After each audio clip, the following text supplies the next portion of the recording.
Welcome to Chat from the Peak, where God's favorites link up. My name is Lara. My name is Memi.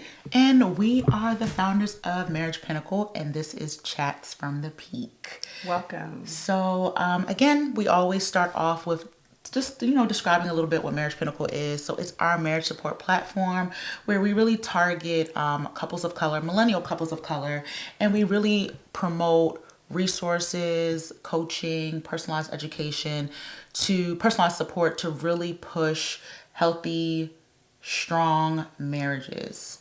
That really is the premise that we stand on. Yep. Mm-hmm. And strong marriages are the cornerstone of strong families, and strong families are the cornerstone of strong communities.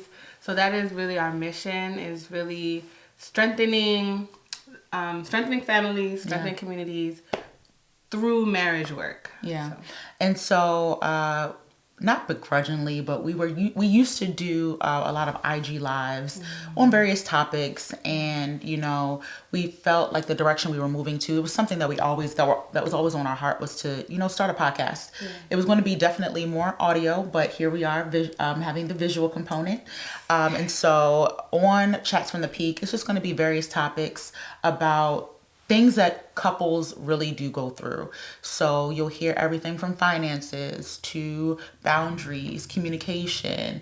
If you're a peak seeker, we thank you guys for joining us again for another episode. Always remember to like, comment, and subscribe. And that's the only way that we know that we're doing something that you guys want. Letting us know, getting us feedback, hitting us up on any of our platforms, IG, TikTok, Twitter, Facebook, all the platforms, letting us know. And obviously we have a website, www.marriagepinnacle.com, and then @marriagepinnacle on all the other social media platforms. Yeah. So if this is your first time joining us, we typically do internet chokeholds, and that's just a way to keep our ears to the streets. And we kind of talk about our overall topic. We kind of hear how it's being discussed in the media. That could be the good, the bad, whatever perspective. We kind of bring it here, talk about it a little bit, and then really dive into the meat of it in Relationship Gems. So, Memi, have you heard about, I feel like social media, this couple has had the people in a frenzy. Do you know what I'm talking about? I do. Ashanti and Nelly. Yes. My inner high school, college girl is screaming. Same. I feel so bad for loving them, but I really do. I really love Ashanti. Why do you feel bad for loving them? Because I feel like it's always oh, Nelly's a cheater, Nelly's this, and which he probably is. But at the end of the day, what you say he probably is, though. But he probably is. I mean, come on, let's be serious. But they just look so cute together. You know what? I'm a firm believer, if it's meant to be, it will be. I agree. I mean, honestly, if like Mariah said. Come on now. And if you've seen these couples lately, I mean, J-Lo and Ben after 20 years. Yeah. I mean, no, Memi. I wasn't a fan of them, but. Wait a second. I don't like J-Lo, but that's just me. So that sounds personal. That sounds personal. We're talking about love, marriage, reconnections, not our personal feelings. You're right. I'll put that to the side for now. Please put that to the side. Yeah, okay. But literally after 20 years, after remarriages, kids, being with different people. It is kind of sweet. I mean, it is really sweet. To come back and say, you know what, let's give it another go, and here we are. So if J-Lo and Ben can do it, why can't Ashanti and Nelly do it? I agree. And I feel like what I love about Ashanti and Nelly is that he was probably wasting her time in the beginning. Sure, probably was. And she was like, enough of that. Enough. And she went out and she has been living her best life. We've all seen Ashanti looking fine and at every turn. When I say never looks bad. Definition of aging backwards. What? She looks First of all, both of them, because Nelly still looks like he looked like when we were in high school. Nelly still looks good too. He still looks good. Give him his credit. Absolutely. But so Ashanti, wow. She was always gorgeous, but when I say she's aging, like I cannot believe she's 40. Yeah, it actually chokes me. It's actually what I think about when I work out. Because I'm like, if I want to be fine at Ashanti. Because if you want to be fine at 40, like, you can't be eating Cheetos. You cannot. Like, you can't. And you literally said you was eating Cheetos. I was. Girl. I had Cheetos last week. You need to channel your inner Ashanti. I need to. We need to keep it cute. Okay, yes, keep it cute. But literally, like, I think that, first of all, both of them have, had different relationships. Ashanti's been real low key about hers. Very. And I love it for her. I love that for her. Same. But I think that the fact that they've been able to kind of do their own thing, be separate, when they always hear that, like, oh, we was friends with benefits for a little bit, but it seemed like they had like a clean break. Yeah. And now they spinning the block. They back. I'm not mad at it. I'm here for it. Only if Nelly is treating her like the queen that she is, because that's what's gonna make me mad. Because he probably had to work real hard to get her back. I'm sure he had to work real hard. And then so if he gets her back, and then you start playing them same games you was playing in the 2000s, nah, that's not gonna fly. So we not here for the 99 and 2000s. We not here for that. We not here for that stress. No, I agree 100%. I think that he has, and I'm sure, again, obviously we're not in the bedroom with them. We don't know their life. We don't know their life. This is just all hypotheticals. I'm sure Ashanti had to sit down with him and said, "You're not about to come and embarrass me. No. You're not about to come and embarrass me. Not at my big age. At my big age. No. And not even that, at his big age. Because how old is Nelly? Nelly ain't no spring chicken. Nelly gotta be like 45. Nelly's pushing 50. He cannot be almost 50. Stop playing. I feel like Nelly is pushing 50, okay? And I could be exaggerating. He is 40. Thank you. 48 years old. No, he's not. He's 48 years old at his big age. Ashanti's big age, his big age. He cannot be coming here for games. Nelly is almost 50 years old. Almost 50 years old. He bets her stop playing. He literally, by the end of the year, they should be married. But let's talk about that though. So is that like men get to do all them and they get to be out there doing their thing, girl, and then they come back when they're geriatric? Like, is that cool? Like, should Ashanti be happy that he came back at 48? Now I feel different, y'all. Now that I know how old he is. But don't say that, because it's not like Ashanti has also been doing her. You know what I'm saying? Like, That's it's not true. like she's just more low key. Yeah, so and it's not like Ashanti's been out here waiting for Nelly. That's true. Do you know what I'm saying? It's different if she was out here like, oh, he's gonna get his act together one day. That's true. She probably made it really clear that she was good off of him. Yeah, like, I'm about to go do me. And she probably was doing her, but unfortunately, maybe she just hadn't found that connection that she had maybe with Nelly. Yeah. There's a reason why, they like white on rice. Yeah. When that Body on Me song come on, they act like they never Body on Me. Like, they act like they never had time apart.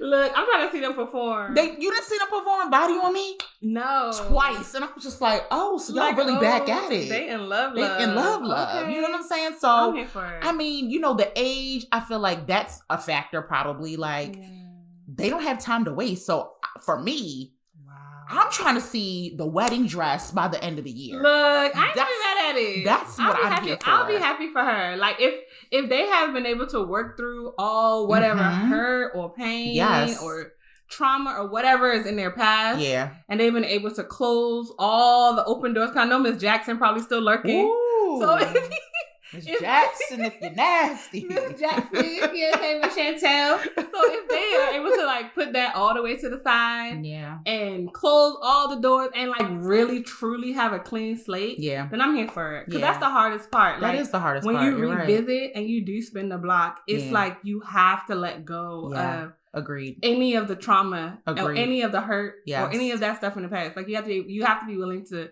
literally forgive and forget. Agreed. You can't hold on to that stuff, because if you are, then there's really no point. It's no point, and I'm hoping they both did the work internally, because again, it's like, we're all fangirling and we love it, but obviously we want something that's going to last for the both of them. For sure. You know what I'm saying? We both want, we all want them to be happy. We want them to have kids. That might be their heart's desire, might not be, but that would be beautiful for Ashanti to be a mom and to be with somebody like she really, really loves. Right. Because, just like you said, there probably was trauma there. Oh, yeah. You know what I'm saying? There probably was trauma there. They were young. And then they were together for a decade. They were together for a long time. So that was a lot of her years. And it was at the height of their career. At the height of their careers. So imagine how hard that was. Yeah. So I'm sure, if they want kids and things like that, to be with somebody and have kids with the person that you probably really, really thought you were going to be with, right. And I'm a firm believer of timing and the right time, the right place, that's a recipe for the perfect marriage, the perfect love. Agreed. And perfect, I say very, very loosely, but, so all of the fangirling, all of the standing for them being back together. What about the red flags? What got you, other than him being 48, you really was about to change your mind? Yeah, that was definitely going to get me. The fact that he waited till he was really a grandfather to come back and act right. Nah. Men get away with that too much. But no, so before we get into these red flags, I believe if I if I could just guess, I'm sure Nelly was begging. He was begging before. And did you see when he hugged her? Oh, yeah. We told the verses. At the verses, he was trying to get, can I get a hug? Yeah. Get out of here. Yeah. That was probably the opening door. Yeah, because we got Tempo and Swiss the Bank. Right, exactly. So I'm sure over the years, Nelly has probably tried and tried and tried. But obviously when you hurt, you're not trying to hear none of that. Yeah, so I'm sure that door had to close at some point. Yeah. So, I don't want to just say that he did his thing. He probably did try and she just wasn't trying to hear it. But that's true. Yeah. So what red flags? What are the things? That's a good spin. Spin in the block. What? I know, right? So what are some red flags that, Ashanti and Nelly gotta look out for? What you think? So when spinning the block, the red flags, I definitely feel like bringing up old stuff. Mm-hmm. That's a big one. Mm-hmm. That's what you did in 95. That's why I left you the first time. Yeah. Once you start arguing and bringing up the old stuff, that is just a recipe for disaster. You're not going in the right direction. You're not going to move forward. There's no way you're going to move forward. You're not going to move forward. Yeah, I think that's actually a really, really good one. Yeah. Red flag for me, I think, so kind of on the same token, but if you're moving the same way, do you know what I'm saying? So it's not even he was cheating, but if you're doing the same things that are even going to make me bring up the past, that's a red flag for me. We need to see growth. Growth. That's what I'm saying. All this time apart, you should have been doing the work on you, because obviously they didn't know that we're going to get back together, but clearly you should be doing the work, internally to be better. And I think same thing for her as well. Yeah, you got to see that growth. You got to see the internal growth, the glow up. The glow up. Not just the external glow up, but the internal glow up as well. Come on now. Drop a gem. Drop a gem on them. Yes. Any other red flags you think? For spinning the block, just in general. I think those are the big ones. Forgiving and forgetting. Yeah. Not letting go of letting go of the past. Yeah. Not bringing up old stuff. Yeah. And then like you said, showing growth. Yeah. Showing that something has changed. Yeah, for sure. Yeah. Those are definitely red flags. Yeah. So takeaways. Are we here for spinning the block, or in general, are we here for it just being the celebrities able to spin the block? Give your honest opinion. I can't really hate too much on spinning the block, because me and Dapo spun the block. Me and my husband spun the block. We were together for 6 months. We broke up for 2 years and then got back together and been together ever since. Come on now. So spinning the block. I am 10 years in the game. So I am a proponent of spinning the block when it's right. And those are things that we did. I brought up the past a lot. Mm-hmm. I talked about how hurt I was. Mm-hmm. I talked about how I felt rejected a lot. And that rejection followed me into the relationship, into the second part of our relationship. Mm-hmm. So, and that's things we had to work on over time, and just through constant communication constantly talking, having the same fight over and over and over until like I was able to heal those wounds because they weren't really his wounds to heal. It was me. It was my hang-ups. Okay. So real quick, getting a little deep. So that's 6 months and then 2-year break. Right. What was it that made you even want to go back? Oh my gosh. So we were so young. Like you guys were like young. we have to add that context to it because the first time we dated, we were 18. And so we were freshmen, like little children. Like so we were freshmen in college. And so I think for me and like I was ready to go. Like I tell the story all the time. Like I was ready. Like I saw him, I'm like, "Oh, hey husband." You knew. I was ready. I knew. Oh, I you was knew like, that's my husband. I knew. That's my man. That's my man. I walked into that class and I'm like, oh yeah, that's me. What's good? And that was that. So nobody could tell me nothing. So anything I was doing, I was like, oh yeah, this is marriage. Wow. And so he was like, yeah, nah, Shawty's doing a lot. Yeah, you're doing a lot. He said, Shawty doing a lot. At 18? Like, yeah. She's bringing it hard. Yeah. And so he was 18 and he still had his stuff he had to deal with. So he was just like, when we came back for sophomore year, he was like, yeah, like you cool and everything, but yeah, we're going to have to wrap this up. And I was sick. Oh, so I spent like months crying in my room. Oh, no. My friends like, you don't even know that. Like, get over it.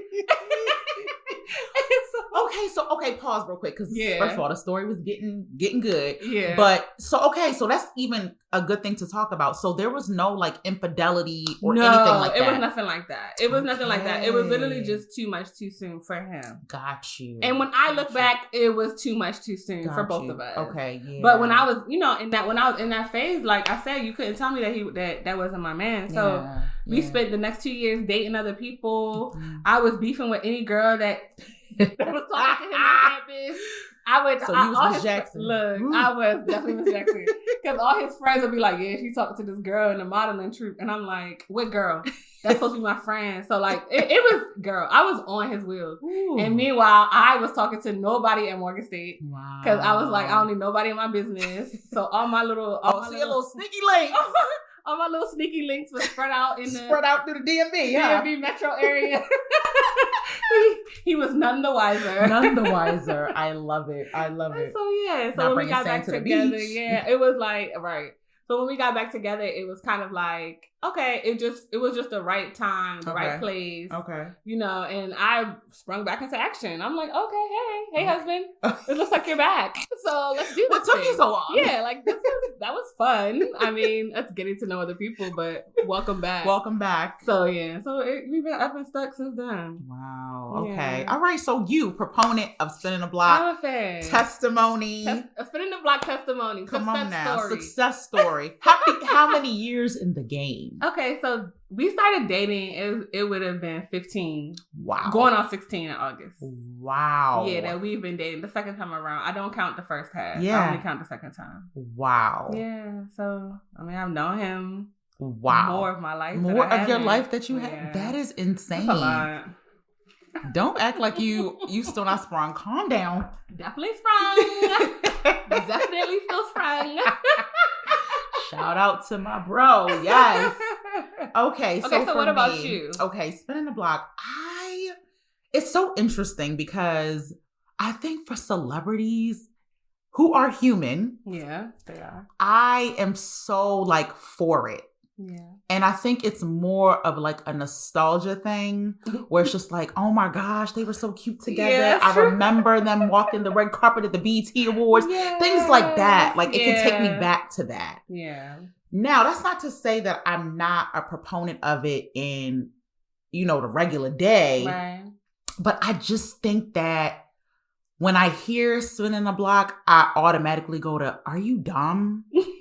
Like, oh God. Isn't that why didn't you leave him in the first place for a reason? Honestly, that's literally, and that's the thing. So I'm not trying to be a hypocrite. That's funny. And I'm not trying to contradict myself because that's funny. That's initially what I go to, right? I initially go to those thoughts like, okay, so if he does the same thing to you again, who's the bigger fool, you or him? Exactly. But Especially when there's negative context around the relationship. Exactly. Yeah. However, I think I'm more open to spinning a block when there's been like a significant gap in time. Right. That to me is really spinning a block, where it's like years later, where there is actually work that could have been done to better yourself. That's real. Then you say, okay, we're getting back together, or time was on our side this time, and I'm in a better place, you're in a better place, you know, and it can work. And it's a recipe for, you know, a great relationship. But when it's a spinning a block, like, oh yeah, five minutes ago, you know, I took a little 5-minute break. And it's just like, because at that point, it's just off and on. Like, y'all just off and on. Right. Like, y'all break up to make up every week. Right. And so for me, I think that is where I don't like the whole spinning the block. But when it's more like time spread out and you really have been able to do the work, because I think that's for me. You know me, my psychologist had go on. Yeah. And it's like, have you done any internal work on yourself, or are you coming back to the relationship with the same issues? Yeah. Like you're still cheating, or you still haven't really worked on your finances, or you still prioritize X, Y, and Z over the relationship. If those things are still there, then why are we here again? Right. You know? And granted, like I said, in my mind, I believe Ashanti and Nelly have done this. Right. We're assuming. We're making assumptions that they know that this has happened. Again, in my mind, Ashanti is my friend, and Ashanti would not be a friend that would be dumb. Like I have wise friends. So to me, she's my friend, and because she's my friend, she's wise, meaning she would have had these conversations with him before even opening that door. Right. You know what I'm saying? So to me, I think that's where I'm at. So I am a proponent of it, but it's just got to be, I have got to see, going back to what we said earlier, the growth. You got to see growth. You know, for sure. I feel that. I definitely feel that. Yeah, for sure. So, I mean, that's how I feel. So again, we just, you know, touch on what's going on in the culture, you know what I'm saying? real quick before we kind of get into the meat of our conversation today. So, I guess in the vein of celebrities being rich, we can go into finances. We can segue into finances. I mean, it kind of correlates. But so we're gonna talk about finances today. And Memi, I've been married 8 going on 9 years. You've been married 10 going on 11 years. Yeah. Why is finances important? Oh my gosh. Why is it not? Why is it not important? That's like easier to discuss. I mean, I feel like number one, we live in America, right? Absolutely. So, and I'm not just going to say America, because I'm sure every country has elements of capitalism. Yeah. But America is the king of capitalism. Yeah. So you literally cannot have I don't want to say a good life, because you can have a good life with no money, but it's very hard. It's very hard, yeah. Like, money makes your life significantly easier in this country. Yeah. And probably in every country. So we didn't say happier, we said easier. Easier. Yes. I'm not going to say happier, because we all know money don't buy happiness. Y'all watch Succession. Y'all see how miserable them billionaires is. Come on now. And that's real. And that's how it is in real life. I believe that too. So money does not buy happiness. Yeah. I don't believe that at all. I feel it could buy it for me. Me too. Me too. I'm gonna use my money to wipe my tears. I feel like for me, money could buy a little bit of happiness. You know what I'm saying? But in general, we're gonna speak in general terms. It does not typically buy happiness. Agreed. But it can make your life easier. Yes. So I feel like when you're married to someone, it's important that y'all have those same views, because how I'm talking now, saying like marriage could buy me a little bit of happiness.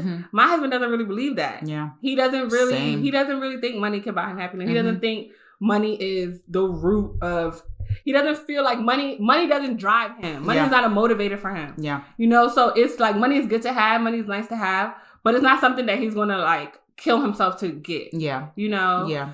And so it's like those are what they call like money psychology, or your psychology, your mindset towards money, your money mindset. Money mindset. You know, so it's like it's important that they align in some way. Yes. Because if you have opposite views, in every area, it's always going to be a problem. Agreed. So I feel like finances are important in general because that's what we need to like have a fruitful life. Correct. In where we are, in our country, in our lives, in just our world. Yeah. And money it's important to talk about finances in marriage because of how much contention can be held around that topic. Yeah. So yeah, I think similar to you, I think that finances are, first of all, it is the number one factor that causes divorce, that leads to divorce, issues with finances. So that's not making enough, too much, budgeting, inability to budget, spending habits, debt, all of those things contribute to the causes that prompt divorce. So if for anything, having some alignment on views on finances is paramount, number one. So why being married for the amount of time that we have been married, at least I've seen finances come up in our marriage. And I'm not even saying as a source of contention, but it has come up. Yeah. Do you get what I'm saying? And so similar to your husband, my husband wants money, but it's not a driver for him either. Yeah. Do you get what I'm saying? Like he may want more. And again, I think, both of us, we're doing well, by America's standards or whatever, but we're doing well. But obviously, could we have more? Sure. Yeah. Would that help us be able to go on trips whenever we wanted to? Sure. Would it be able to allow us to do extracurricular activities? Yes. But are we comfortable? Absolutely. Yeah. But the way I spend, and I don't even think I'm one of those people who spends crazy. I don't think so. At all. Yeah. So I think the way that I spend or my views on money are, we got one life to live, baby. Okay. You hear me? Get it how you live. You feel me, dog? And for me, I'm not waiting until I'm 70 to go on trips. Nah, that's a fact. You know what I'm saying? And so I think that's where, again, my views on money are, we need to save. We need to have a savings for a rainy day. We need to have an emergency fund. However, I ain't trying to put my whole check in the emergency fund. Yeah. And that's very different from my husband. Yeah. Who is like, if we save every penny, when we 75, we good. Yeah. And I'm like, yeah, no. I can't care that I am not going to be able to live my life on all these trips when I'm 75. I swear. So for me, again, but I knew that about him. Yeah. And that's one of the things that I admire about my husband is that he is very much, I don't mind living, I don't want to say like meagerly because he doesn't live meagerly, but he's very okay with sacrificing now in order for us to be good later. His balance is different. That's it right there. So his balance is different. So I feel the same about me. Like when I look at it, there's always this balance, right? Yeah. Of like spending, living your best life versus like saving, investing, being responsible. Yeah. So it's like, where do you fall on the meter? Right. And I feel like that is such an important conversation to have. Absolutely. And not even just a conversation, but you can, like when you're dating or before you get married, you can see, like you should be able to see. You should. Like you should open your eyes. Shine your eyes. Shine your eyes. Shine your eyes well. Open your eyes and see how this man or woman handle money. Like that one knew before we got married. That was actually one of the things that held us up. Okay. That was actually one of the things that held us up in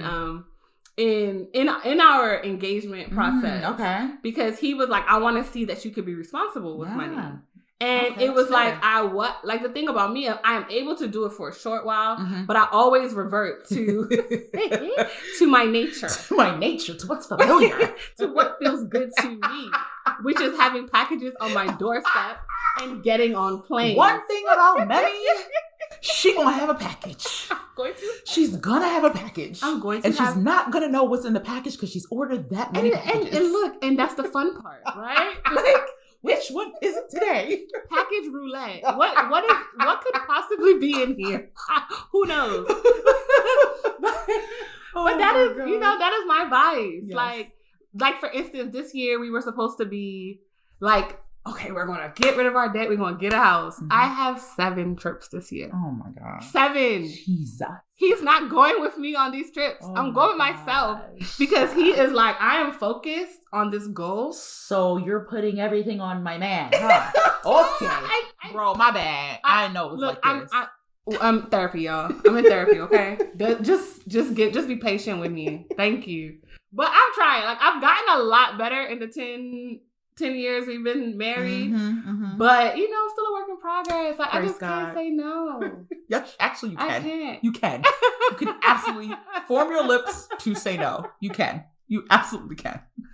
Oh, but it's all good. And, gosh. and I think that, okay, so like, what are your thoughts? So like, I think that that's a good one. So I am assuming, and I think I can assume, that you are the spender. For sure. And he is the saver. For sure. Now, how were those type of conversations? So you mentioned when you guys were ready to get married, he wanted to see how you saved. Right. Like, how do those conversations go then? And like, even now, how do you guys talk about like, we need to save more, this should be our goal, whatever the case may be? So we grew up different, right? Mm-hmm. And it's like, Lara's a psychologist. And so a lot of your behavior stems from how you were raised. Absolutely. And what you saw in your household as a child. Mm-hmm. And in my household, I was the only girl. Mm-hmm. So I pretty much, I'm not going to say I got whatever I wanted, but nobody really said no to me that often. So you got what you wanted? Yeah. Got what I wanted. All right. So that whole say I'm spoiled. I don't really think I'm spoiled per se, but I'm not used to wanting something and not being able to have it. Depriving myself of things that I want is not, it doesn't really flow in my DNA. So that's one thing that I've always kind of struggled with. Whereas Dapo grew up a lot different. Yeah. Dapo grew up like, okay, I got $10. This joint gonna stretch.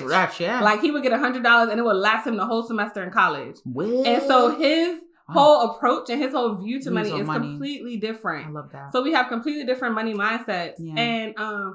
And it's like over the years they're starting to converge, just like with us having similar goals, right? So like that's one thing that will connect a couple is, what are your financial goals? Yeah. We want to buy a house, right? Yeah. Okay, so we want to buy a house, so we need to do XYZ. We got to do this together. And so that's been one of the things that have even helped me improve is just having those similar goals, when having those aligned goals with him. Like we want to buy a house. That's for now. In 10 years, we may want to buy a vacation house, or we might want to buy a investment property. So like those kind of things are what I feel is important in a relationship. Yeah. In order to be on the same page financially. Yeah. But if my goals are just to sort of fill up my luxury closet and his goal is to invest $20,000 in the stock market, then we're completely diverged. Because if I have $20K, I'm going to Saks. If he has $20K, he's going he's going to NASDAQ. So it's like we're not on the same page. So it's hard to be aligned if we have those two separate goals, right? Versus us having one goal and we're like, okay, we want to do investment property. Okay, so if we have $20K, it's going to go to investment property. That's going to make me work harder to save and cut down on spending. That's going to make him more willing to work hard and save so that we can get to our goal at the same time. And you'll see that it brings everything else into alignment. Your communication, your vibes. Like it makes you guys feel, and then when you get to the goal, accomplishing it's like you can talk about how it was for you guys to buy a house. Yes. And how that felt when y'all reached that goal. Yeah, and I think that's actually, that was actually a really good segue, because I think that when there is alignment in the vision, there's a common goal you're both working towards. And so for us, we bought our house a couple years ago, and I remember at this time when my husband said, okay, I think it's a time, we're going to start making those moves towards buying a house.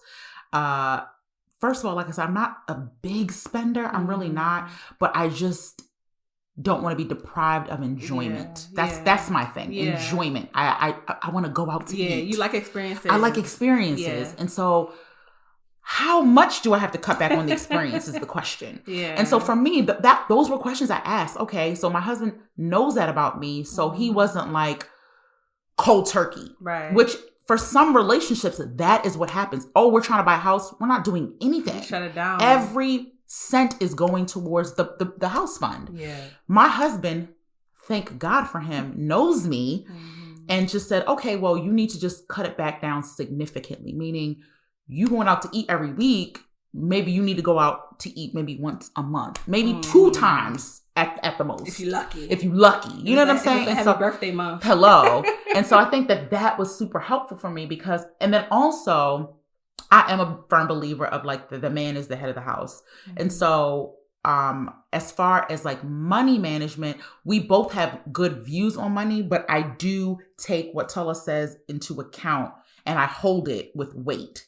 So I believe if he's saying something, he's saying it out of a place of like foresight for our future. Yeah. So you know what I'm saying? And so for me, I think it's super important that like, if he's saying it, like Tolla's a man of few words, but when he speaks, it's substance, if that makes sense. Yes. And so if he's telling me, all right, Lara, this is the goal. We need to clear the debt. This needs to happen, X, Y, and Z, then I'm going to listen to it because I know that he's done his homework, you know? So for me, that's super important in communication in regards to finances. So different for us in our relationship is I think Tolla's very much, he may have goals for our family, but then he still has goals for himself on top of that. So it's like, okay, I want to save, let's say $30K. In his mind, he probably want to save like $50K. Okay. You know, and that's his own personal, you know, but at least for me, being able to, and I think that's something that we've learned later in our relationship is to make sure that we have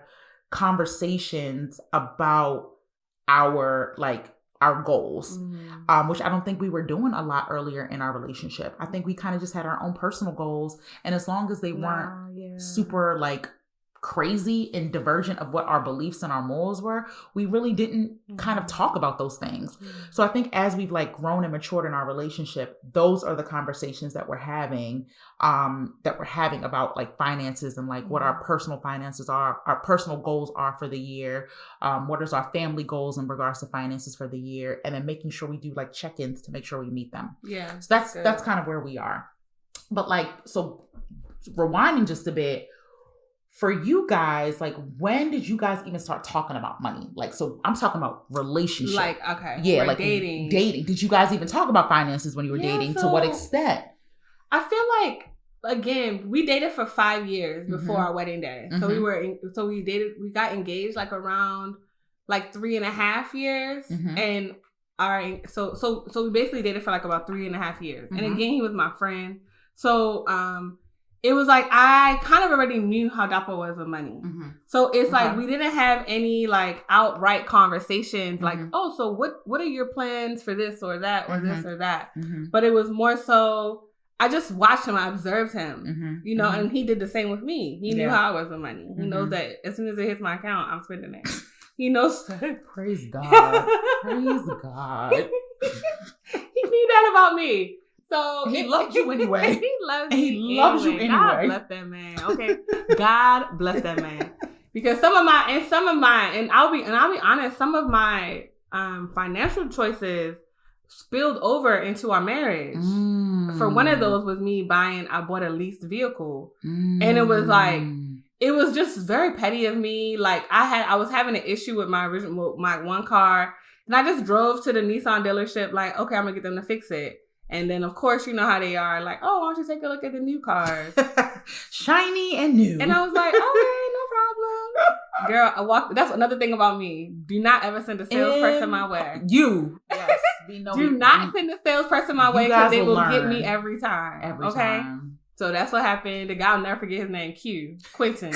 He walked me through to them cars. Got you. And I was like, yeah, but I don't think I could really swing the car payment. He was like, oh, girl, you could just do a lease. And I was like, what? Say less. So lease that car, living in Waldorf, Maryland. For people that do not live in the DMV, Waldorf is a suburb to the suburbs. It's pretty much West Virginia. It's not West Virginia. It's pretty much She's going too far. But it is Southern Maryland. So it is about an hour from DC. Civilization. And everything else. So I lived in Waldorf, and this was before the pandemic. Okay. So we were still driving to work every day. So the miles on my car crazy. Yikes. Like, I obliterated that little $15K a year. Yikes. And so when it was time to trade it in, years later, me and Dapo are married, and that got to roll over into all of our other loans. And that rolled over into like 2 other cars. Wow. So it was like, it just made me think. For number one, it made me appreciate him and like how willing, because there's some men that'll be like, oh no, baby, that's on you. That's like, you. I'm not taking on that. Like, that's for you to deal with, and you can keep that on your side. But he was willing to bring that into the family account, and and I know not all men are like that. So I'm grateful for him and for him doing that for our family. But it also made me think about how, even when you're dating, in that dating time, you might think that your actions are not going to affect your partner or affect your family. Yeah. But those mistakes roll over. Absolutely. And it might not be a lease car. It could be anything. Yeah. It could be any financial mistake or any financial left turn or something you did that's wrong. And for me, I held a lot of like guilt around it that I had to really work through. And knowing like, okay, you were young and you made mistakes, that you have to forgive yourself. Yeah. So, cause I really carried that. And that led to me being insecure about finances in our marriage. So I was the defensive one. Right. So when we would have those conversations about finances, I would get defensive because I already felt insecure. Like I made all these mistakes. I'm a spender. I'm the reason why we in debt. I'm the reason why we can't do this. I'm the reason I carried on so much of that burden. Yeah. And, and rightfully so, I guess, to a certain extent, because I was the one making the bad choices and lack of self-control, but, but at the same time, I had to really forgive myself and step out of that insecurity so that we were able to make decisions together, and Dapo could feel like he could come to me and hold me accountable if I was doing things that would affect the household. Yeah. And so and like you said, like as the man of the household, I was putting him in a very uncomfortable position because he wants to make decisions and lead, but I'm barking back every time he acts like, oh, what's this $50 that came out at Target? I'm like, why are you asking about Target? Like, don't you see the receipt? It's right on the table. I left it there. So it's like, sister, calm down. Relax. And so now I try to be more proactive. Yeah. If I do anything crazy in the joint, I'm like, babe, I did this. Okay. I'm gonna send it over. So open communication. Yeah, just trying to just try to get ahead of it. Yeah. Learn from the mistakes in the past. And so interesting, you said mistakes. So for me, coming into the marriage, I just have school. The African school and more school. School. And so I had a considerable amount of debt because of school, while Tola had no debt, zero debt. And so going back to us dating, I remember us. And so, for those of you who don't know, my husband and I, we've known each other since we were in middle school, but we were not, romantically involved until we were, out of college, older, and things like that. But we've known each other for years. And so, he went to school for free. He moved, financially responsible, always had money, just really responsible. So really early on when we were dating, so even though we were friends, those were conversations we had early. When I say we were talking about credit scores and what you have in your bank account and your debt, while we were like, when we just got together, like those were conversations we were having right off the bat. Who was starting the conversations? Tella was starting the conversations. And how did you feel? To be honest, I didn't mind it because first of all, I knew I was in school, and in my mind I was like, yeah, but when I get out, it's gonna be rich, so it ain't gonna matter. Amen. Little did we know. However, I didn't care at the time, but he knew that. And like one of the things I can never forget was when we were, I don't even know if we were married. I don't even know if we were engaged at this time. And he knew I wasn't working like that anymore. And I remember just the small like gesture of him taking my phone bill and adding me to his account. Big Daddy. Yeah. That's what we talking about. Literally, like, just I remember those little things because in his mind, he's like, sweet. Okay, finances, like, how's she going to pay for it? Right. And he took that on, like little things like that I can remember. Yeah. And so I think that, for him, those are obviously conversations he was having. And, for those of you listening, it does not matter. It does not need to be the man that needs to lead this conversation. It can be the woman that leads this conversation. But we encourage that you are having conversations about finances early, not about what the other person makes, but again, about this money mindset. How are you spending money? What are your views on savings? What are your views on investing? Do you want properties? Whatever the case may be. But this is not something that should be happening after marriage. It just should not be. It should not. And like, again, me and Lara, we got married and started dating when we were really young. Yeah. So you don't have as much when you're 22 besides school loans and any foolish credit card debt that you might have added up. But the older you get, like, I'm sure a lot of people in our circle now, you're in your 30s, right? So in your 30s, you've been working a couple years. Yeah. You should have a little bit of something. You have something, right? Yeah. You're coming to the table with something. So it's even more important to have those conversations. Absolutely. If you're 28, 29, 30, and you're trying to build a net, or even older, 38, 40. It's like that. Those are conversations you should have as early as possible. And it should, and some people might say, okay, how can you have that without making it awkward? Simple. What are your views on savings? What are your views on investing? How do you feel about that? Absolutely. What do you have going on right now? I'm not saying tell me how many accounts you have and how much is in each account. Right. But I'm just saying, do you have a stock portfolio? Yeah. Do you have a financial advisor? Not that, and it's up to you what response is okay for you. Right. Some people don't have financial advisors. That might be okay with you. Right. So it's just, understand first of all, understand what your requirements are, what you want, and what you do for yourself. Absolutely. And just understand can this person be aligned with me? Right. Can we align? Yeah. I feel like, and it's not just as simple as, are you a saver and are you a spender? Because at most relationships you see, there's going to be some imbalance there. There's typically one person that saves, and there's typically one person that spends a little bit more. It could be the man spending, it could be the woman spending, or vice versa.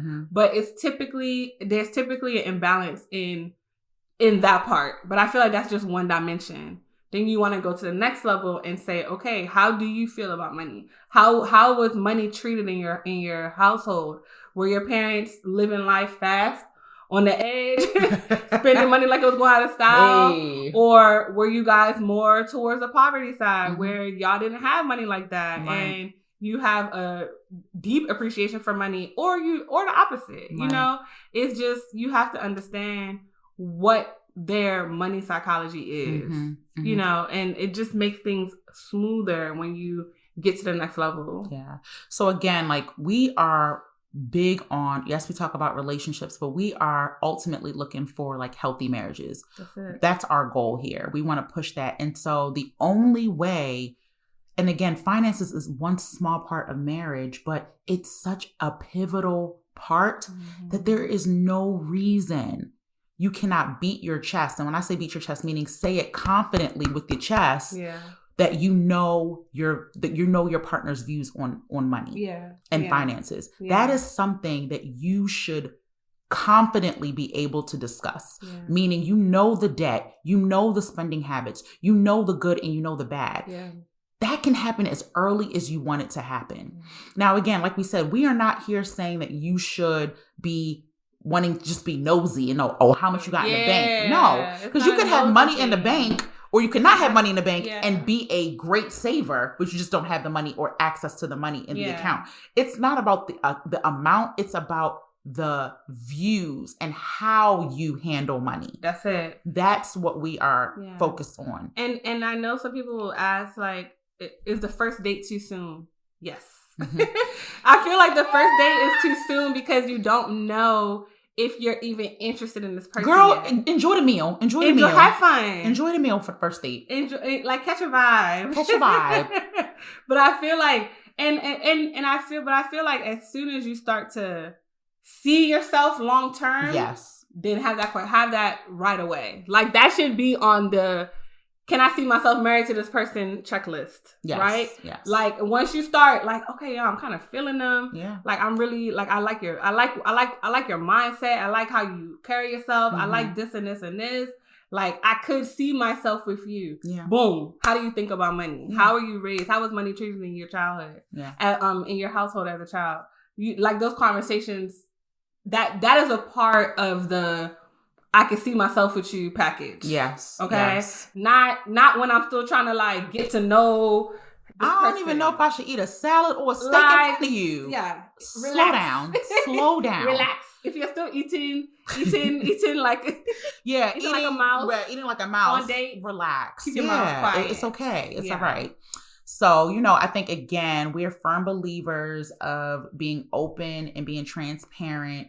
And again, finances is something that you're going to continually talk about, whether it's the beginning stages of a relationship, while you're in it, and even to the end. So again, we are promoting conversations. Yeah.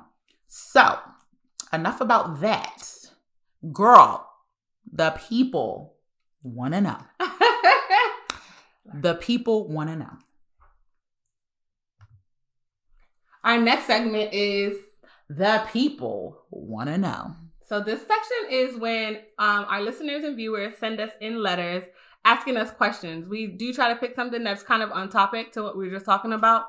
So today, our letter is from Love Does Cost a Thing. Ooh, love does cost a thing. So let's see what she has to say. She said, I am writing to seek your advice because I am struggling right now in my relationship. I have been in a relationship with my fiancé for the past 4 years, and we recently got engaged 5 months ago. Congratulations, y'all. We have always had an open and honest relationship where we share basically everything. I've always felt safe expressing my feelings to him and vice versa. However, recently we have begun wedding planning, and he began acting a little different. Through digging around on my part, it appears that he is struggling financially, and a lot of that is due to how much support he gives financially to his parents. Oh, Lord. Uh-oh. Here we go. Uh-oh. We want to have a beautiful and fitting Nigerian wedding. Oh, our Nigeria people. Hey Nigeria. We know how the weddings be. We know. Oh, we know. Get it. But he is having a hard time holding up his portion of the expenses. This is beginning to cause a lot of issues because I never knew he was having financial issues, and I feel betrayed that he didn't tell me. And it's only now after our engagement that I'm finding this out. I am really trying to be supportive, but the stress is getting out of hand. We have tried to talk about this in depth and what a path forward looks like, but he just gets defensive when I bring it up. I am now at a loss as of what to do. I love him so much, and I want to be there for him and support him, but I don't want to feel like I'm starting a marriage off with such a disconnect on such an important topic. What advice would you give me on what to do next? Do I make the painful choice of walking away, or do I hold him down and move forward with all of our plans?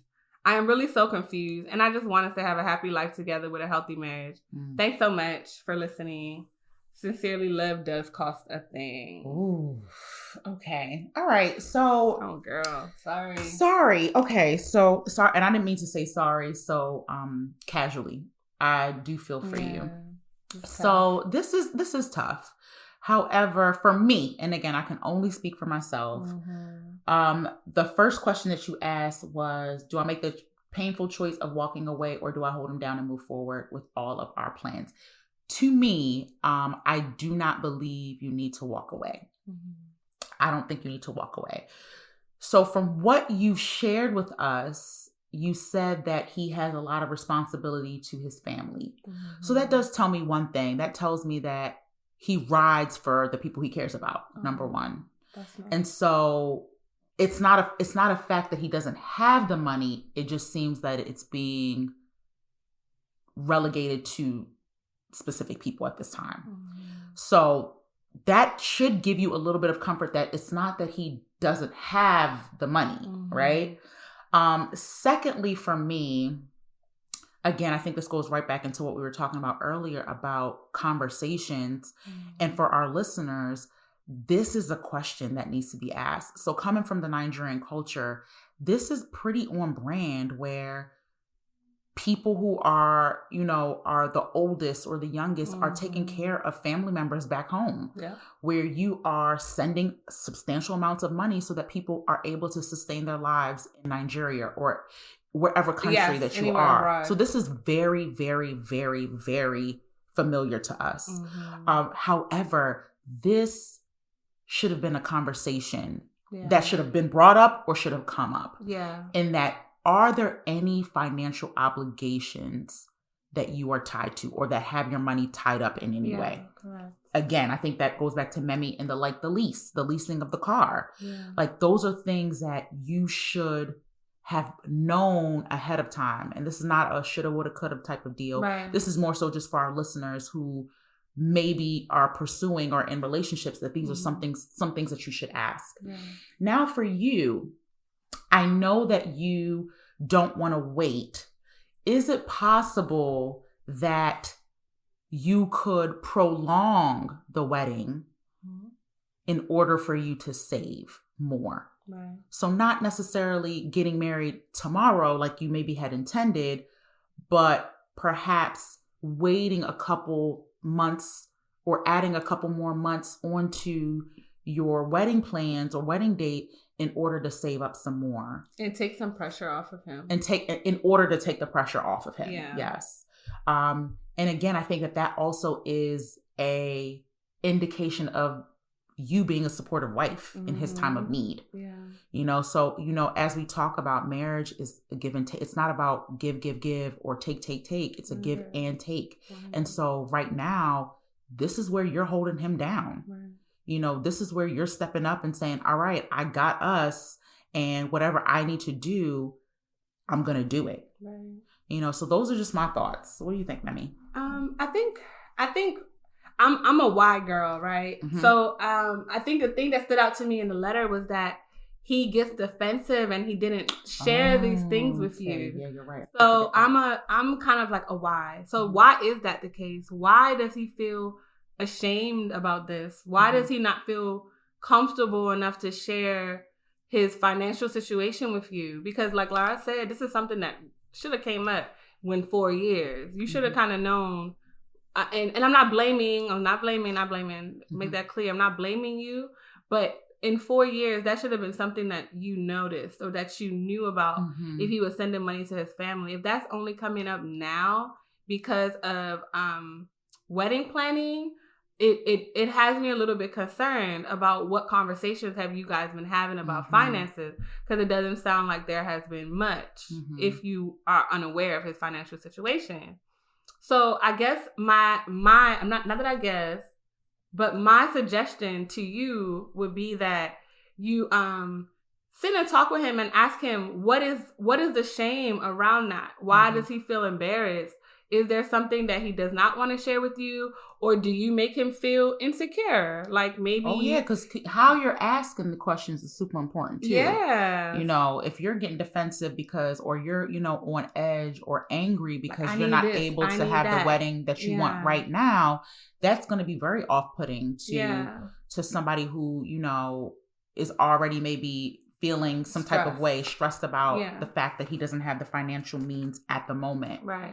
So definitely how you're communicating is super important as well. 100%. 100%. So definitely I would ask that you approach him in a way that is warm and open and inviting and allow him to feel he has a safe space.